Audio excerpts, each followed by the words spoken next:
There's a drive towards left center field. That's going to get down and go all the way to the wall. Handled there by Olivares. He'll fire it back in. Blackman heads to the plate, and he scores ahead of the tag. RBI double by Connor Joe.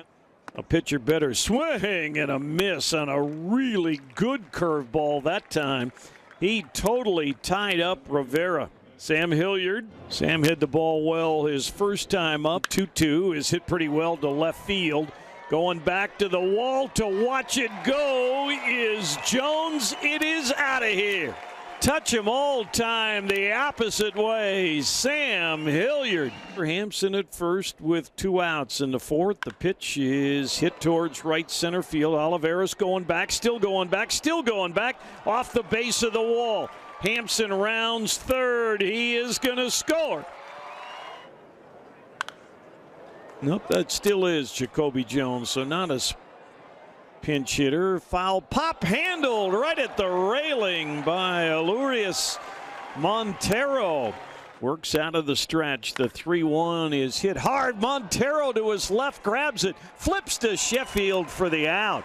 Alurius Montero with his second fine play in the inning. Ezekiel Tovar, bright young shortstop prospect.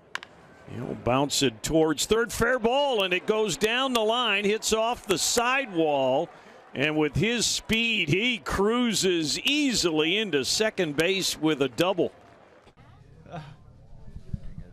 Okay, so first time in a game using PitchCom. Yeah. You use it very limited with Ty Blach on the mound.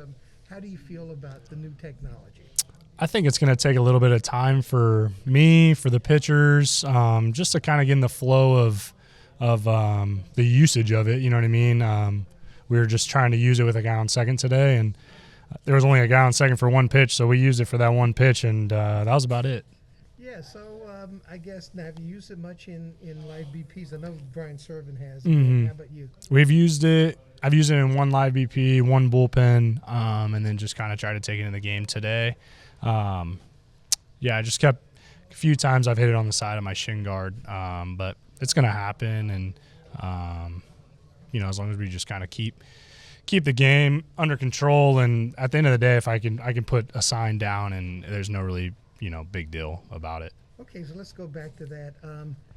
Obviously, you got to get the kinks out. What is the kink when it comes to you accidentally hitting the buttons? Kind of explain that to the camera. Yeah, it's just if I were to put a sign down and we're not using it, say with a guy on first, or I'm trying to cover a sign from the third base dugout, the third base coach, something like that, and I accidentally tap it up against my shin guard, it could trigger a wrong pitch that I don't want to call, or a pitch out, or something of those sorts. But I think it's going to run pretty smoothly, considering I've used it maybe for like 10 minutes before today's game. But I'm gonna practice with it on my own and just kind of try and get the buttons figured out. But it's nice that we can set every button to whatever we want.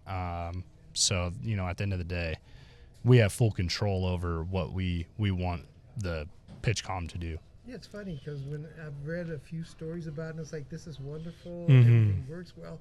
For you to have maybe some things go a little haywire, that's more information. Yeah, that's great. It's all trial and error right now. Kind of good, that we have these spring training games to do that kind of stuff. But I think in all, it's going to help me with, say we have 4 pitchers in a game that night and 2 of them use the same sequence with a guy on second, the other guys don't. Just sometimes the confusion, what if we're going strikes +1 with this guy and outs +1 with the other guy? Sometimes that's kind of the common one for me that I get a little bit confused on. Like, is this guy strikes +1? Is this guy outs +1? Like, that's really the only mix-up that I have. So I think it'll create just a cleaner flow. And at the end of the day, I think it's going to speed the game up a tick as well, especially, when runners get on. Maybe the bullpen comes in. Usually, the game slows down a little bit. So I'm looking forward to just testing it out, seeing if the guys like it. Okay. Hey, I'm just wondering, since obviously we had the little accidental pressing, I've had a couple catchers tell me the concern could be a dirt ball that hits it. Have you had that happen? Or? No, I have not had that happen yet. So we'll see. We'll see what happens when that goes off. Okay, tell me about the pitch that you used it on. Tell me what happened in that. Yeah, it was a one pitch, called a fastball in, and the guy put it in play. And that was it. There wasn't anybody on second base after that. So, yeah, that's pretty much all I got. Yeah, so I wonder, would it be better? I think the Royals were using it every pitch, if I'm not mistaken. Would that maybe they've just had more practice with it. You know what I mean? At the end of the day, that's kind of all it is. So we just had a predetermined thing that we were going to use it just with the guy on second, and maybe tomorrow I use it with all runners on, and maybe by the end of camp we're using it full go, or maybe we're not. I don't know what the end result's going to be, final decision, but I think it's a great tool, and we'll see if we like it. 2 quick innings, stressed a little bit by the sun ball in the 3rd inning. Tell me how you felt about how you got through the outing. Yeah, I felt like it was a good day. I felt like I executed a lot of pitches, and I was able to get a lot of ground balls today, which is what I'm always trying to do out there. And sometimes they find the holes, and sometimes they don't. So just part of baseball.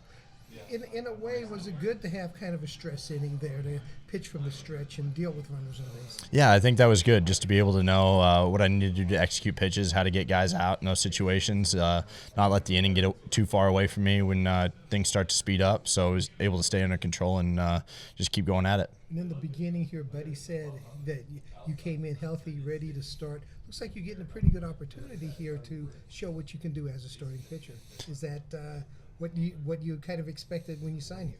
Yeah, exactly. Just knowing that I was going to have an opportunity to come out, get some innings this spring, show that I'm healthy, and just give it the best shot that I've got, and just enjoying every moment of it. Do you think it means a lot that you're getting these starts now in camp? I mean, is that encouraging to you? Yeah, absolutely. Just to know that they have the confidence in me to go out and make pitches and get the team deep into games. Whether or not I make the team as a starter, or I'm in AAA, or I'm a long reliever, it doesn't matter. It's nice to feel like I can build up and get some pitches under my belt and execute against some high-level hitters. What's the pitch you use most to try to get your ground ball outs, or is it a combination? I just like to mix it up. I get a lot of ground balls on changeups, but move the fastball around too and get ground balls there, and getting a lot of ground balls in the curveball as well. So just kind of mixing it up, whatever I need. Okay, cool. Have you ever been a long reliever? Yes, I have. 2018, I spent a lot of time as a long reliever, basically the second half of the year with the Giants. So really comfortable in that role, and feel like I had some decent success doing it. Okay, Carlos Estevez, you worked yesterday with Brian Servant using the new pitch calling technology where they basically hit a button and something in your cap tells you what pitch to throw. How did you like that? Honestly, it was fine. I thought it's a lot better than what I thought it was going to be. And, simplify a lot of things on today's games. We had some scandals about sign stealing and stuff like that. With that technology, I mean, it might change the game. It might be a good thing. Like for now, we're still early on it. We gotta still do some tweaks on it and get better with it. Even like to get it into our routine of like pitch and like pitch by pitch. But I think it was pretty good. Yeah, Brian was saying that you got the signal before you got on the mound, whereas in the past you'd get on the mound, he'd put down the signs, he'd flash through, maybe you'd have him redo it. Yeah. Do you like? Does it make you work quicker, and do you like working that quickly? Honestly, makes me work quicker because that's the first time I didn't know how to react to getting the sign so early, and sometimes I come set and look like I get on the mound and look at the home plate and like get the sign and then I come set. But at that point I had the sign. I didn't know, what to do. So I gotta find the rhythm and find a way to like incorporate it into my routine, like pitch after pitch. How much of a pain is it when a guy's on second base and you know the kind of chicanery that's going on at that point? Honestly, it's not a pain. I mean, it's been in the game forever.